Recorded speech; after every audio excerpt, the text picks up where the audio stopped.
नमस्कार। प्रादेशिक समाचार के साथ मैं कामिनी। पहले मुख्य समाचार। केंद्रीय मंत्री जीतन राम मांझी ने कहा, खादी और लघु उत्पादों का बढ़ाया जाएगा उत्पादन। रांची में अधिकारियों को दिए लाभुकों पर योजनाएं केंद्रित करने के आदेश।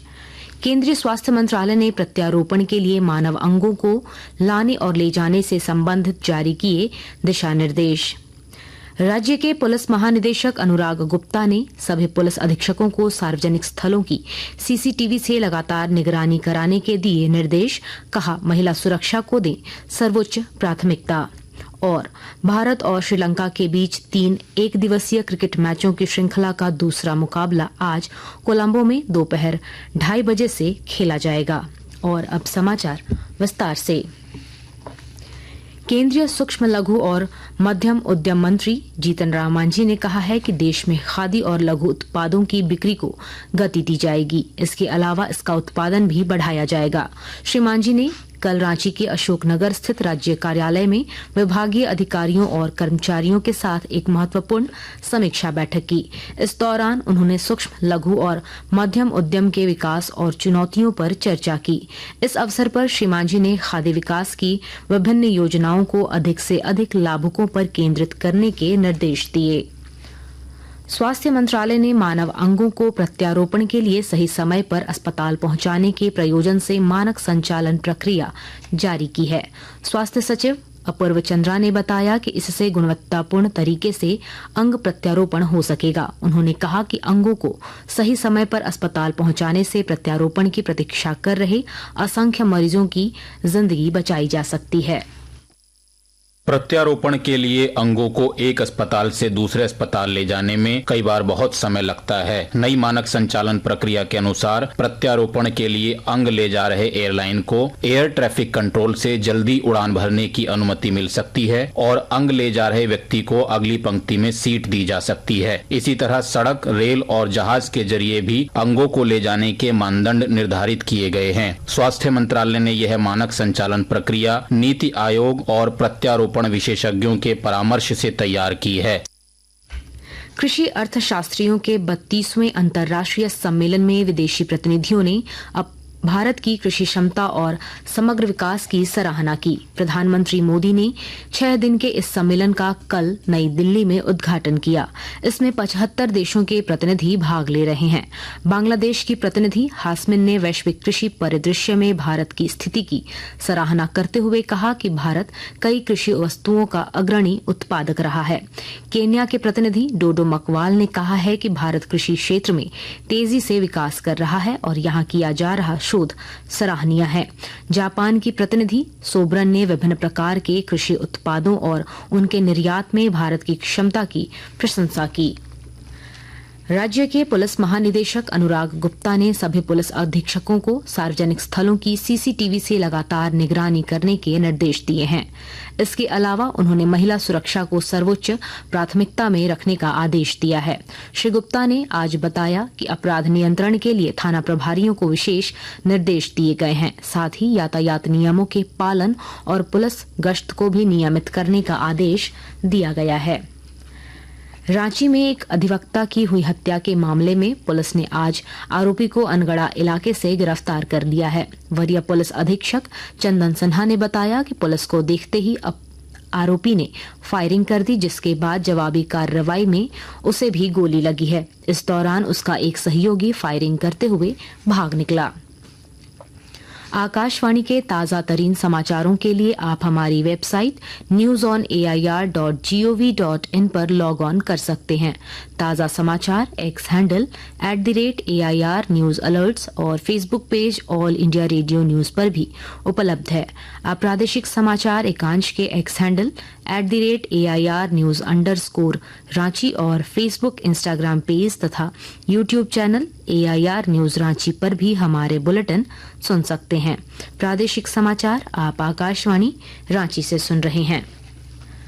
राज्य में शुरू किए गए मुख्यमंत्री मैया सम्मान योजना के तहत गढ़वा जिले में भी लाभुकों से आवेदन लिए जा रहे हैं। विस्तृत ब्यौरा दे रहे हैं हमारे संवाददाता। झारखंड मुख्यमंत्री मैया सम्मान योजना झारखंड सरकार की एक महत्वाकांक्षी योजना है।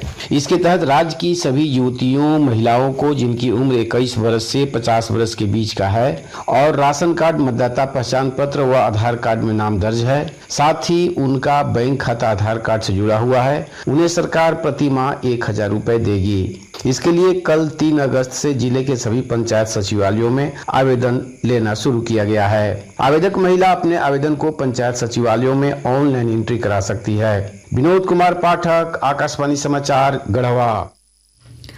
हजारीबाग के सांसद मनीष जायसवाल ने आज चौपारण प्रखंड के कई ग्रामीण इलाकों का दौरा किया। इस दौरान उन्होंने ग्रामीणों की समस्याएं सुनी और संबंधित अधिकारियों को इस संबंध में दिशा निर्देश दिए। इस अवसर पर सांसद ने महिलाओं के बीच गैस सिलेंडर सहित चूल्हे का भी वितरण किया। रांची रेल मंडल से चलने वाली 24 ट्रेनों में जनरल डब्बों की संख्या बढ़ाई जाएगी।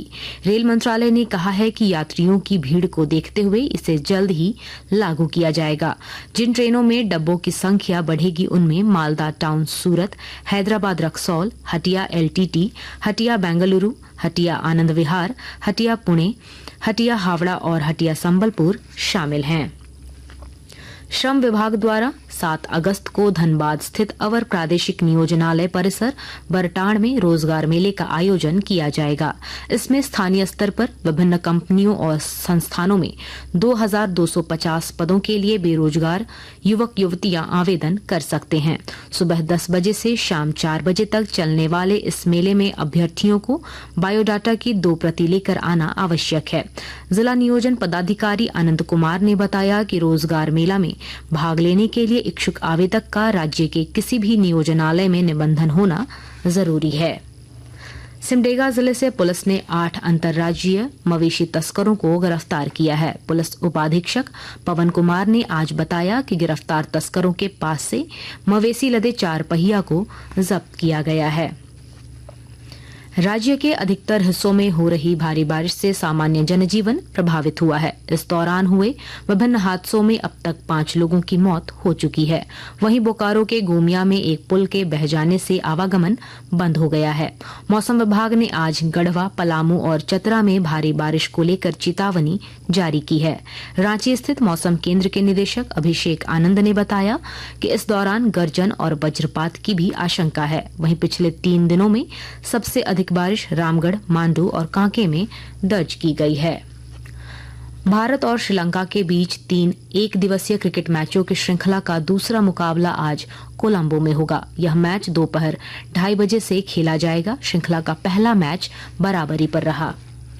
और आइए अब जानते हैं पेरिस ओलंपिक में आज होने वाले मुकाबलों के बारे में। बैडमिंटन में पुरुषों की सिंगल्स स्पर्धा में लक्ष्य सेन का मुकाबला आज दोपहर डेनमार्क के विक्टर एक्सेल्सन से होगा। पुरुष हॉकी के क्वार्टर फाइनल में भारत के सामने होगी ब्रिटेन की टीम। आकाशवाणी पर आज दोपहर 1:30 बजे इसकी कमेंट्री सुनना न भूलें। मुक्केबाजी में लोवलीना बोरगोइन महिलाओं के 75 किलो के क्वार्टर फाइनल में रिंग में उतरेंगे। एथलेटिक्स में पुरुषों के लॉन्ग जंप में जैस्मिन एल्ड्रिन कूद लगाएंगे तो पारुल चौधरी भाग लेंगी महिलाओं की 3000 मीटर स्टीपल चेज दौड़ के पहले राउंड में। अंत में मुख्य समाचार एक बार फिर। केंद्रीय मंत्री जीतन राम मांझी ने कहा, खादी और लघु उत्पादों का बढ़ाया जाएगा उत्पादन। रांची में अधिकारियों को दिए लाभुकों पर योजनाएं केंद्रित करने के आदेश।